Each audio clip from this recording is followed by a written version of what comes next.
És el Museu Degà referent a la cultura del vi, però per sort a tota la geografia espanyola ens anem trobant amb diferents museus o centres d'interpretació que parlen sobre la cultura del vi. L'aportació original d'aquest museu és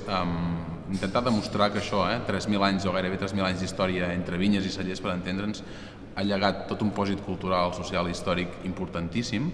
i a partir d'aquí no oferim només unes sales d'exposició amb maquinari del vi o amb eines del camp, sinó que també tot això es complementa amb, per exemple, poder-hi posar una col·lecció d'art que prové d'una família que es va enriquir a l'època daurada del vi català, a mitjans del segle XIX, gràcies al comerç mundial del vi. Més enllà del producte, que és el vi, aquest glop de vi, darrere aquest gest quotidià del glop de vi hi ha tot un valor afegit, que és el pòsit cultural, social, antropològic, històric, etc., que ha deixat a casa nostra. De les sobretaules, que és on parlem dels consums del vi,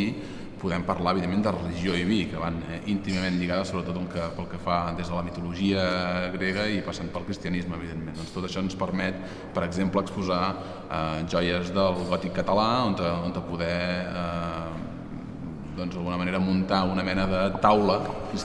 religiosa del vi. Posem aquest valor afegit de les diferents cultures del vi i no només de l'única cultura del vi, que és la vinya i que és el celler. Tot això fa que el discurs sigui molt divers i sorprenent en determinats moments i que trenqui una mica l'esquema del que tenim al cap com a museu del vi. La visita al museu el que proposa és un viatge a través d'aquests gairebé 3.000 anys d'història entre vinyes i cellers. Parteix d'una petita joia, la peça més petita però la més important, que són les primeres llavors de raïm trobades a tota Catalunya, que daten del segle VII abans de Crist i que surten d'un jaciment molt a prop de Vilafranca i que marquen l'inici d'aquesta relació amb la cultura de la vinya i del vi a casa nostra. I a partir d'aquí el visitant el que es podrà trobar és amb un discurs sorprenent en què diferents àrees del coneixement es creuen, no només a partir del patrimoni vitivinícola, exclusivament vitivinícola, podem explicar la història del vi, sinó que a través de molts patrimonis, de moltes àrees del coneixement, podem explicar aquest fil discursiu important que és la cultura del vi català. El Museu de les Cultures del Vi de Catalunya s'entén com un centre cultural que parla sobre les cultures del vi, posa en valor el vi com un fenomen, un esdeveniment cultural a casa nostra i va encaminat també d'alguna manera de sacralitzar la cultura del vi, que en aquests moments determinats sectors d'edat, diguem-ne, tenen el vi com un element massa de prestigi. El vi és un producte